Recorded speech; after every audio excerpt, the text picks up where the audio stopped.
kabar kalian semua? Semoga dalam keadaan sehat selalu dan diberi kelancaran dalam segala aktivitasnya. Masih bersama saya akan menjelaskan alur cerita filmnya. Kali ini saya akan menjelaskan alur cerita film yang berjudul Master.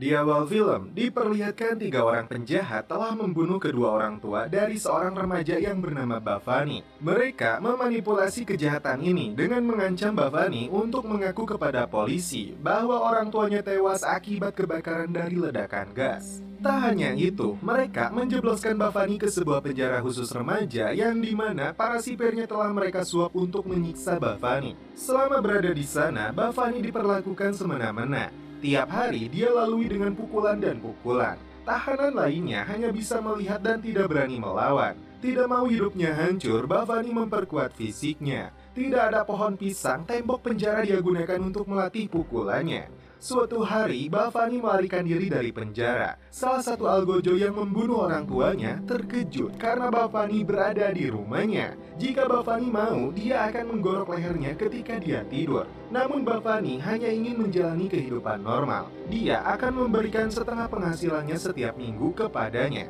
Bhavani mulai bekerja. Dia mengumpulkan puluhan supir truk. Mereka mengaku membayar Rp1.000 untuk melewati pos pemeriksaan karena tidak mempunyai izin.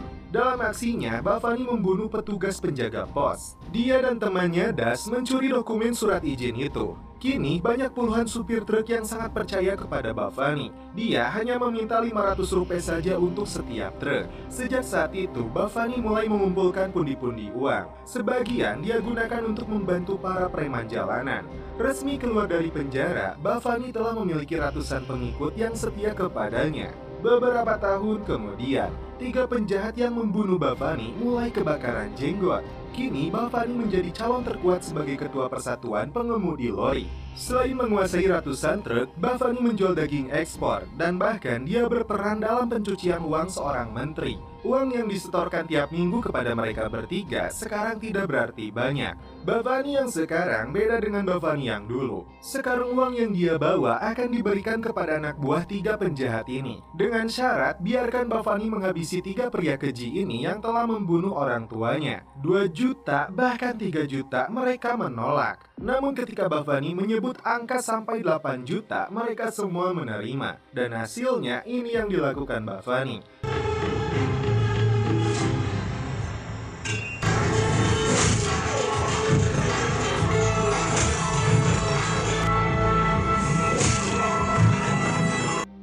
Di sebuah kampus yang akan dikunjungi seorang menteri, kepala kampus dan kepolisian ribut mempermasalahkan kasus pelecehan yang terjadi. Seorang mahasiswa bernama Sri dan kawan-kawannya melaporkan. 2 dari pelaku yang bernama Adit adalah anak dari seorang pengusaha kaya, karena itu polisi dinilai tidak adil. Si pelaku itu bahkan hendak kabur ke Kanada. Sri dan kawan-kawannya melakukan pengejaran kepada pelaku dan para pengawalnya. Dan inilah aktor utama dalam film ini, dia bernama Jedi alias John Durairaj, seorang profesor di kampus mereka. Jedi mengejar bis yang membawa 2 pelaku pelecehan. Dan ini aksi pertama yang dilakukan Jedi.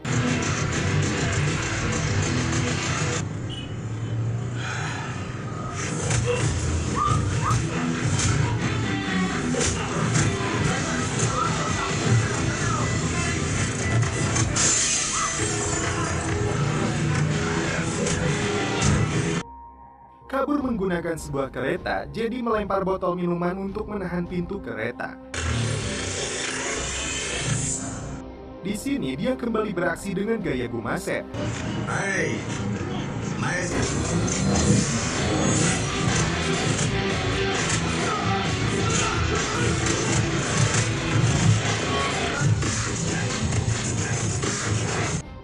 Dua pelaku itu akhirnya berhasil ditangkap dan diserahkan ke pihak kepolisian. Ketika menteri tiba di dalam sebuah acara, Jedi masih di rumahnya tidur pulas. Seorang dosen cantik bernama Charu terkejut saat seorang profesor yang bernama Jedi itu dielulukan oleh hampir seluruh mahasiswa dan alumni. Mereka bahkan membajak sound system agar acara itu ditunda sampai Jedi datang. Gagal ditelepon, Sri dan kawan-kawannya datang menjemput Jedi.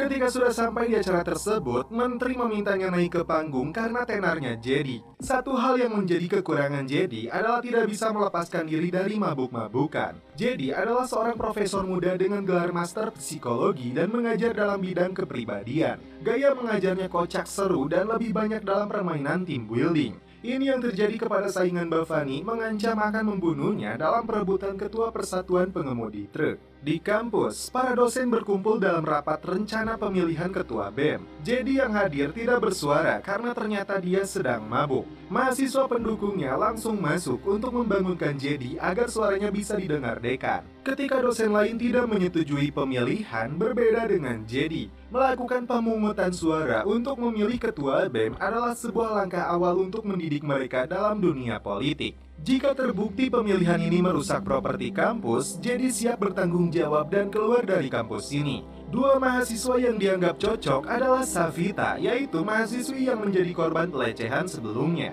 dan seorang siswa anak dari ayahnya yang sangat berpengaruh yaitu Bargav. Jedi membuat aturan dan regulasi agar pemilihan ini berjalan lancar. Di waktu lain, Jedi sempat membual untuk menarik perhatian dari dosen baru yang cantik bernama Charu. Masing-masing calon melakukan orasi untuk menarik suara. Savita yang didukung penuh oleh Jedi khawatir dirinya akan kalah. Dan hasilnya, Bargav yang lebih banyak menggunakan uang dan merendahkan seorang perempuan kalah di tangan Savita. Dengan rendah hati, Savita menemui rivalnya yang kalah itu untuk menghindari keributan. Dia memberikan penawaran untuk membagi tugas. Bargav menjadi ketua kuliah di siang dan Savita memilih ketua di kuliah malam. Sempat ragu-ragu, namun Bargav menerimanya. Ternyata keputusan itu tidak disukai oleh ayahnya. Puluhan anak buah ayahnya yang menyusup menjadi mahasiswa hendak menghajar Jedi. Untuk memisahkan mereka, ini yang dilakukan Jedi. Jedi kembali beraksi untuk melawan komplotan penyusup itu.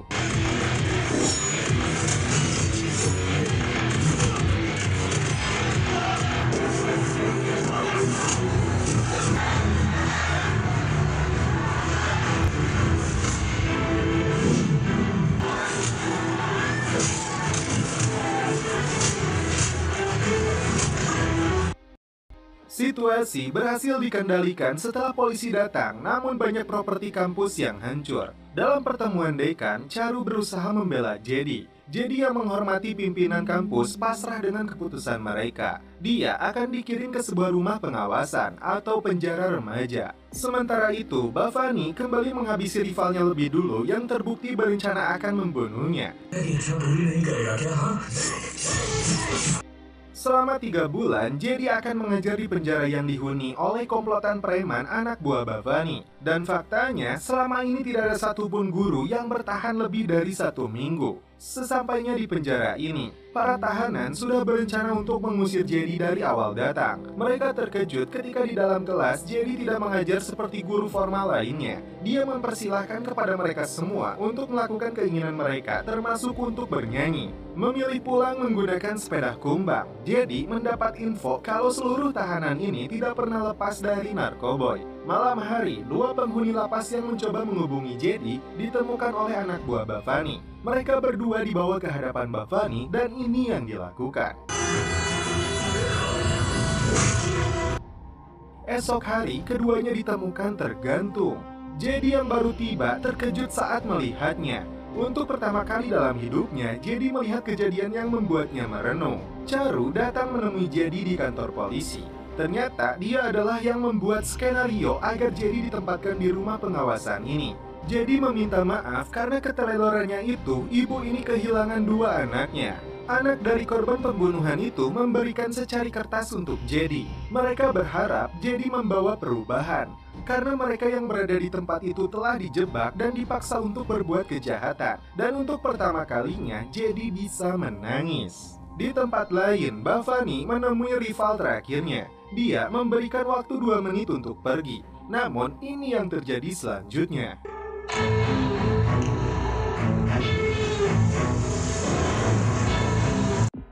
Puluhan orang anak buah Bavani dikirim ke kantor polisi yang dikuasai gangster itu untuk membunuh Jedi.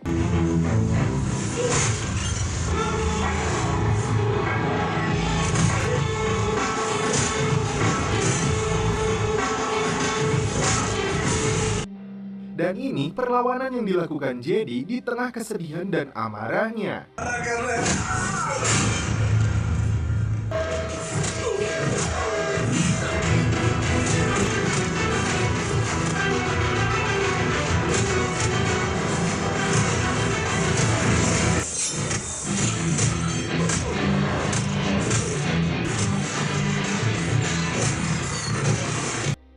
Ketika Bavani menelepon, Jedi berjanji akan mencarinya hingga ke liang lahat sekalipun untuk mempertanggungjawabkan kepada dua bocah malang itu. Jedi kembali ke penjara yang sebenarnya dijadikan markas gembong narkoboy. Dia berjanji akan merubah tempat ini meskipun taruhannya adalah nyawa. Sejak saat itu, Jedi menghancurkan botol-botol minumannya.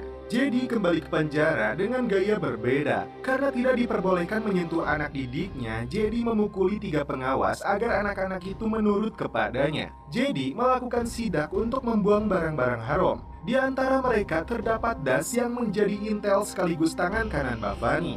Jedi kemudian mengundang Charu dan mahasiswanya untuk membantu membersihkan penjara ini. Saat malam hari, terjadi keributan saat mereka sedang makan.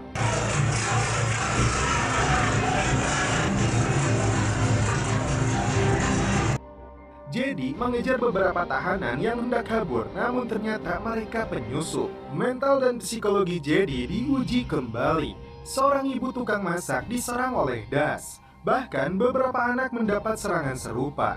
Jedi mendapat informasi kalau das dan beberapa komplotannya berusia di atas 20 tahun. Mereka menyusup untuk membuat kekacauan di penjara ini. Dalam sebuah permainan, Jedi satu tim dengan si Unyil. Jedi kembali memberi pelajaran kepada mereka.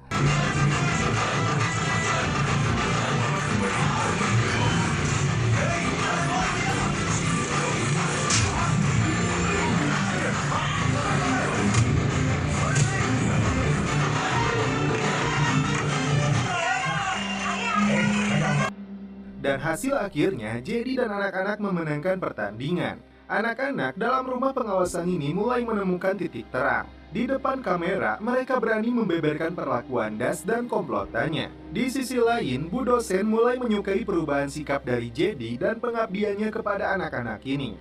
Menurut ketua dekan, Jedi sejak kecil menjadi anak yatim piatu. Alkohol menguasainya setelah dia kehilangan kekasih dengan gelar sama yang meninggal karena penyakit. Suatu hari, komplotan preman mengejar Charu. Jedi yang ditelepon menyuruhnya bersembunyi di sebuah kios pangkas rambut. Si Jabrik menemukan persembunyiannya. Jedi yang melakukan video call dengan Charu khawatir dengan keselamatannya. Tiba-tiba si Unyil muncul dan melihat video pelaku. Rupanya mereka mau menuruti permintaan si Unyil untuk meninggalkan Charu.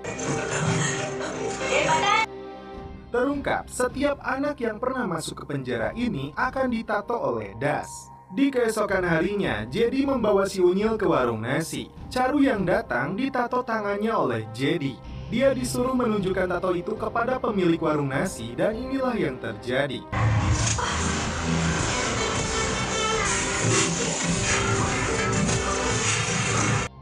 Jedi kembali melanjutkan misinya dengan membawa sebuah ember untuk membasmi komplotan Bavani. Dibantu si Unyil, Jedi masuk ke markas Bavani. Dia menodong seorang pria yang baru keluar dari toilet.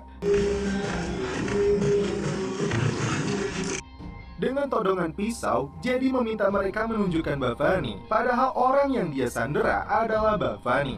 Jedi memperingatkan Bavani dan komplotan untuk menghentikan kejahatan mereka, atau tidak dia akan menghabisi mereka semua. Di keesokan harinya, giliran Bavani yang mengancam akan menghabisi semua pendukung Jedi termasuk seluruh mahasiswanya. Jedi segera memperingatkan mereka semua tentang ancaman ini. Tadi duga, ancaman Bavani tidak main-main. Beberapa siswanya termasuk Bargav dan Sri tewas dibunuh oleh mereka. Saat Jedi pergi dari penjara untuk menuntut balas dendam, kesempatan itu dimanfaatkan das untuk menculik seluruh anak-anak. Jedi kembali ke penjara. Dia bisa saja memaksa komplotan das untuk buka mulut. Kali ini Jedi menggunakan pendekatan hati untuk membuka pikiran mereka. Akhirnya Jedi mendapatkan petunjuk lokasi truk-truk berada. Anak-anak itu akan dibawa melewati perbatasan untuk diperjualbelikan. Jedi berhasil mencegat mereka dan ini yang dilakukan Fanati.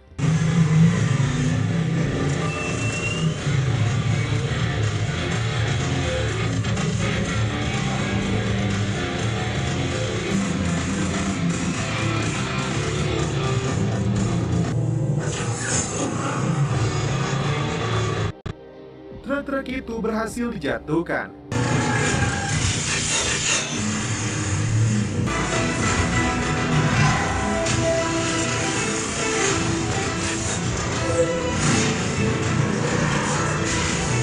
Sesampainya di markas Bavani, ternyata anak buahnya disuruh membunuh Das dan menjadikannya kambing hitam dari kasus penculikan anak. Ternyata saat Jedi menghentikan truk terakhir, dia kembali membuka hati dan pikiran Das. Bavani selama ini memperalatnya untuk cuci tangan dari segala kejahatan kejinya. Saat truk itu dibuka, inilah yang terjadi.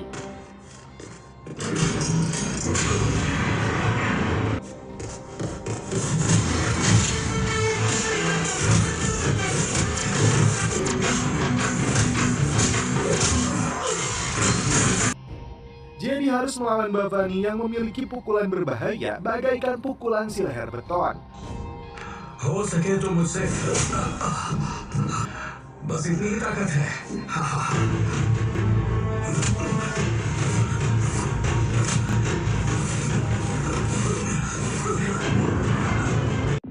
Beberapa kali pukulannya tidak berhasil mengenai Jedi, dan ketika itu terjadi, Jedi langsung jatuh tidak berdaya.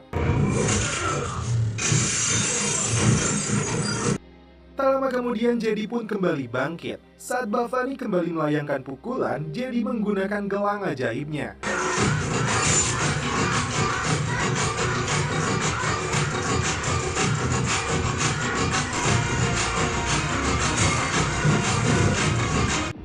Ini Bavani tidak bisa berkutik lagi. Sepak terjangnya di dunia kejahatan anak telah berakhir. Dan ini hukuman terakhir untuk Bavani. Penjara anak-anak itu kini ditutup. Das dan Jedi dikirim ke penjara dewasa. Dan setelah itu film pun berakhir.